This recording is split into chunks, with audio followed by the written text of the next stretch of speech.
요즘 SNS에 비개발자는 뭐 못한다는 말 진짜 많잖아요. 그래서 제가 직접 한번 해봤습니다. 약 한 달에 걸쳐 바이브 코딩만으로 AI 이미지 생성 서비스를 만들어서 실제로 런칭까지 완료했어요. 이번 영상에서는 사스를 만드는 과정에서 제가 실제로 겪었던 어려움, 그리고 어떤 걸 미리 알고 진행한다면 훨씬 더 효율적으로 만들 수 있을지에 대해 하나씩 이야기해 보려 합니다.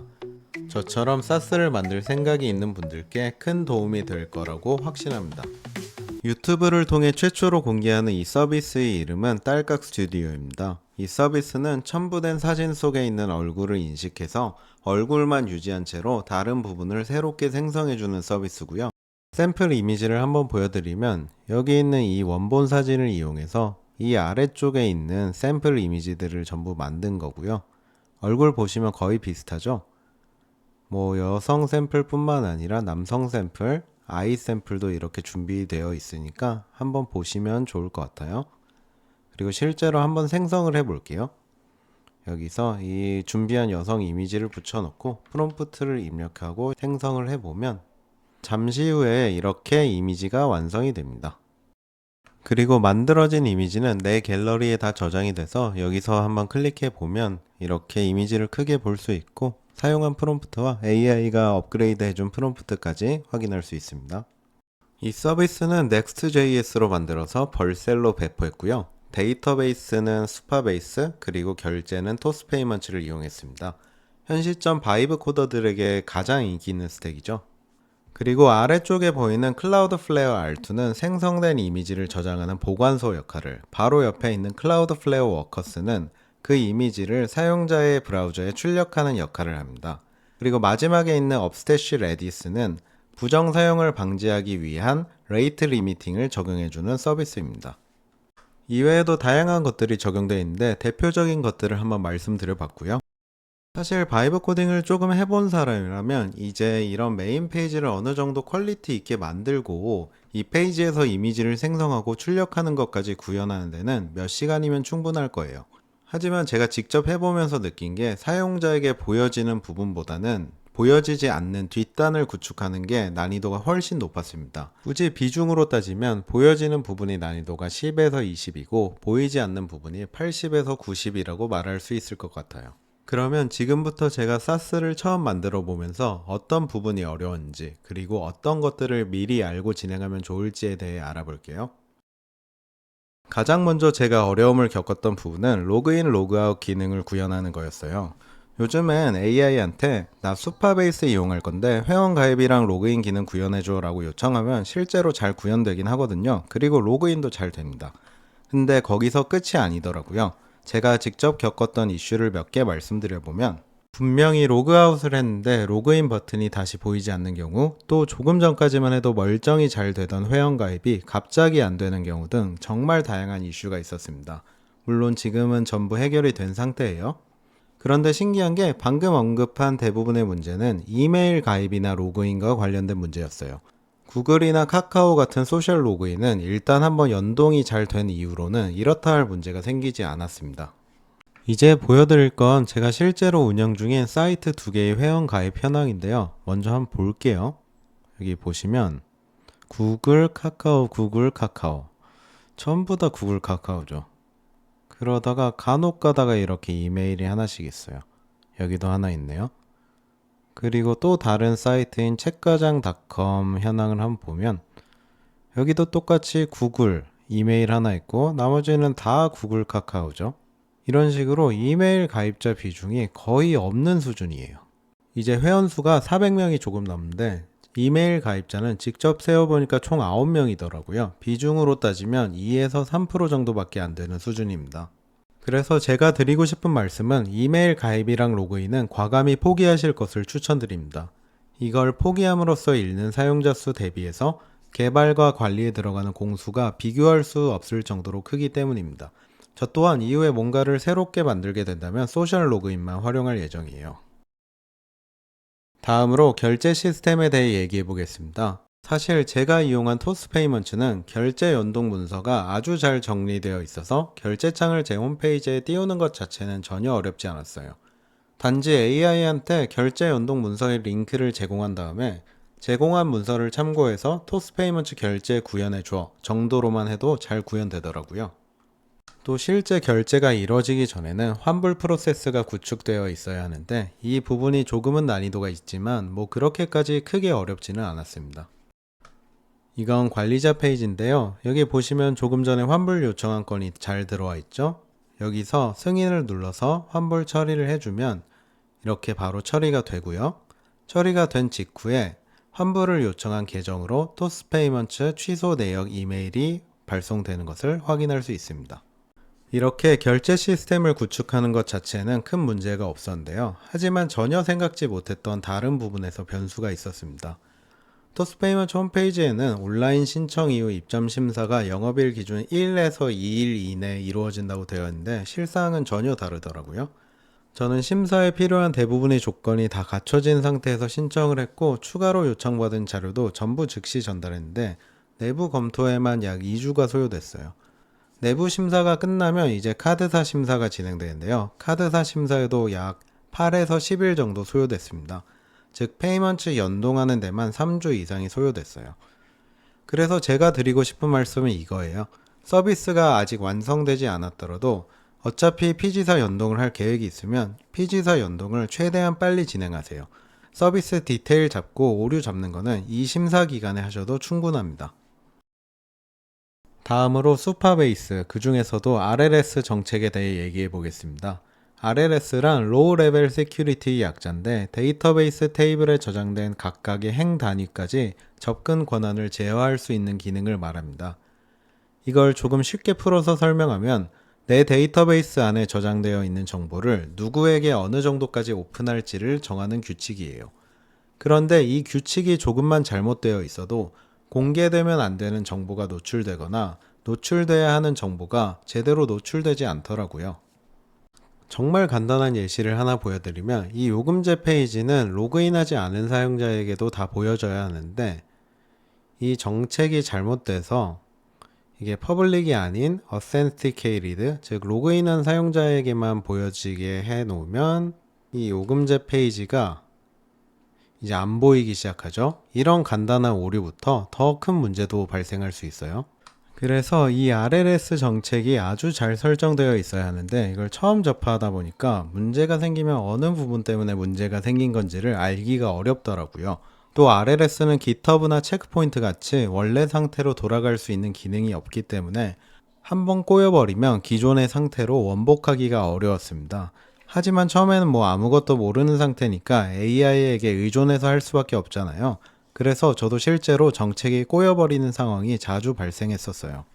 다행히 이런 리스크를 줄일 수 있는 방법이 있긴 하더라고요. 수파베이스는 MCP를 지원하는데요. AI가 수파베이스 MCP를 통해서 프로젝트 데이터베이스를 전부 읽을 수 있어요.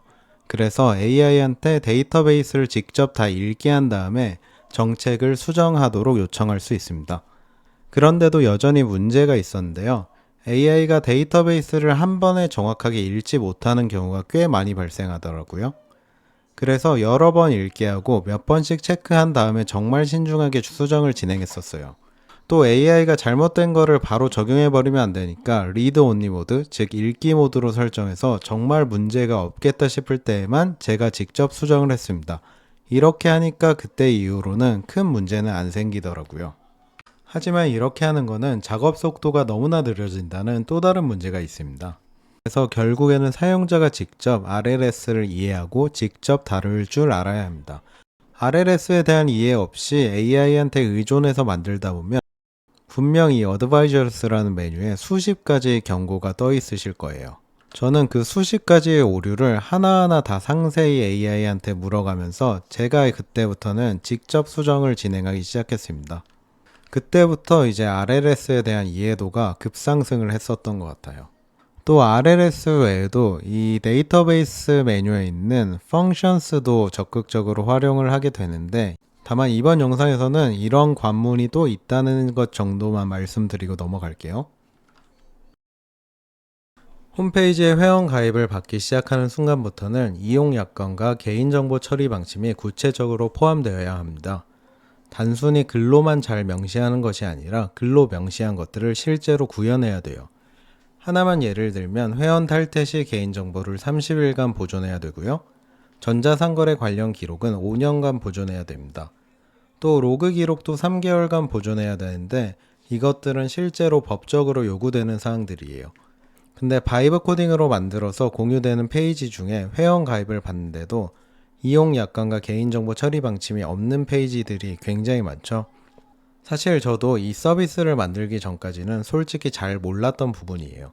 실제 결제가 시작되지 않은 페이지에서 문제가 터질 확률은 낮아 보이긴 하지만 이런 부분이 필요하다는 것을 사전에 인지해 두시고 실제 결제가 발생하기 전에는 반드시 구현해 놓을 것을 권장드립니다.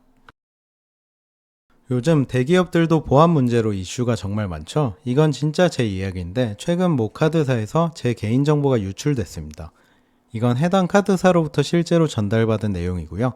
내용을 읽어보시면 회원님의 정보는 암호화된 상태로 부정사용으로 이어질 가능성은 낮습니다 라고 되어 있는데요. 이게 어떤 의미인지 구체적으로 보여드리면 이건 제 수파베이스 프로필 테이블에 저장된 정보인데 보시면 이메일, 풀네임, 아바타 URL이 일반적인 텍스트가 아니라 다 암호화가 되어 있죠. 즉 신규 회원이 가입하면 이런 개인 정보를 자동으로 암호화해서 DB에 저장하도록 로직을 구현해 놨습니다. 다시 메시지를 한번 보면 이제 이해가 되실 거예요. 정보는 유출됐지만 이렇게 암호화가 돼 있으니까 부정사용으로는 이어질 가능성이 낮다는 거예요. 이게 암호화가 되지 않은 상태에서 유출이 됐다면 정말 큰 이슈가 됐겠죠. 그래서 저는 개인정보랑 조금이라도 연관된 정보는 암호화를 해서 저장을 할 수 있도록 구현해 놨습니다. 관리자 페이지는 천천히 구축해도 큰 문제는 없지만 구축되어 있으면 여러 가지 측면에서 사이트 운영에 큰 도움이 됩니다. 어떤 것들을 할 수 있냐면 신규 가입자 초기 크레딧 숫자를 여기서 변경해서 저장하기만 하면 이게 바로 데이터베이스에 반영돼서 이제 신규로 가입하는 사용자에게는 4크레딧이 적용이 될 거고요. 그리고 이런 요금제도 이 대시보드에서 바로 바꿀 수가 있어요. 이걸 한번 8,000원으로 바꾸고 저장을 해 볼게요. 그리고 여기 새로 고침을 하면은 이렇게 8,000원으로 바로 바뀌어 있죠. 그리고 뭐 플랜을 하나 새로 추가할 수도 있습니다. 마스터 플랜이라고 해서 가격을 10만원이라고 하고 추가를 해보면 이제 이렇게 플랜이 하나 더 추가가 되어 있죠. 그리고 이런 인기 테두리 되어 있는 것도 여기서 이렇게 바꿔주면은 이제 여기서 없어졌죠. 이런 많은 것들을 할 수 있어요. 그리고 사실 제가 이제 정보가 포함되어 있어서 보여드리긴 어려운데 대시보드에서 사이트의 성과를 실시간으로 한눈에 확인할 수 있고요. 그 바로 아래에 있는 회원 관리 메뉴는 회원 정보를 한눈에 파악하기 위한 메뉴입니다. 이 메뉴가 왜 필요하냐면 조금 전에 보여드렸듯이 데이터베이스에는 개인 정보가 다 암호화가 되어 있잖아요. 그래서 거기선 정보를 확인하기가 어려워요. 근데 그 암호화된 정보들이 이 회원 관리 메뉴로 들어올 때는 복호화를 해서 들어오게 설정을 해놨기 때문에 이 안에서 다 관리를 할 수 있게 됩니다. 런칭 전에 개인적으로 아무리 테스트를 많이 해봤더라도 실제 런칭 후에는 예상치 못한 변수가 발생할 수 있습니다. 이거는 딸깍 스튜디오는 아니고 제 책과장.com에서 판매하고 있는 GPTs 마스터 패키지라는 상품인데요. 이게 지금 145건 정도가 팔렸잖아요. 근데 이 중에 2건이 결제는 실제로 됐는데 상품이 제대로 지급되지 않은 이슈가 있었어요. 저는 굉장히 꼼꼼한 성격이기 때문에 실제로 이런 상품을 런칭하기 전에 결제 테스트를 수십 수백 번을 하는데 그때는 한 번도 발생하지 않았던 문제였습니다. 정말 다행히도 데이터베이스에 대한 이해도가 어느 정도 올라가 있었고 로그도 별도로 수집하고 있었기 때문에 어떤 상황인지 빠르게 파악하고 대처할 수 있었고요. 이후에 같은 상황이 반복되지 않도록 코드도 수정을 완료해둔 상황입니다. 근데 만약에 내가 데이터베이스에 대한 이해 없이 상품을 런칭해서 판매를 했는데 이런 상황이 갑자기 발생한다면 정말 당황스럽고 아찔할 것 같더라고요. 저는 아직까지는 코드 공부를 한 적이 한 번도 없는데요. 이제는 정말로 더 나아가기 위해서 코드를 공부하고 데이터베이스를 관리하는 방법을 정식으로 배워야 될 시점이지 않나 요즘엔 그런 생각을 하고 있어요. 비개발자도 사스를 만들 수 있다는 것을 보여주겠다고 시작한 일이 생각보다 커져서 무려 한 달 가까이 이 프로젝트에 매진했습니다. 시간뿐만 아니라 토스페이먼츠, 보증보험, 통신사업자 가입비 등 50만 원이 넘는 지출도 발생했습니다. 수파베이스 RLS 정책과 데이터베이스 펑션을 이해하는 것이 초반에는 조금 어렵긴 했지만 한번 이해하고 나니까 다음 사이트를 만들 때는 크게 어렵진 않더라고요. 그래서 다음번에 다시 비슷한 수준의 서비스를 만든다면 지금보다 훨씬 더 빠르고 더 잘 만들 수 있겠다는 자신감이 생겼고요. 하지만 동시에 사스 운영에 대한 두려움도 커졌습니다. 서비스를 런칭하기 전에는 발생하지 않던 이슈가 발생하기 시작하는데 혹여나 사용자가 갑자기 많아져서 예상치 못한 이슈가 동시다발적으로 발생했을 때 제대로 대처를 할 수 있을지에 대한 걱정이 가장 큽니다. 물론 앞으로도 좋은 아이디어가 떠오르면 새로운 사스를 만들 생각은 있지만 이제는 사스를 진짜 제대로 운영하기 위해서는 별도의 코딩 공부와 데이터베이스에 대한 공부가 필요한 시점인 것이 느껴집니다. 이번 영상은 여기까지고요. 제가 딸깍 스튜디오와 책과장.com GPT 마스터 패키지 링크를 남겨놓을 테니 한 번씩 둘러봐 주시면 감사드리겠고요. 다음번에 더 유익한 영상으로 다시 찾아뵐 수 있도록 하겠습니다. 감사합니다.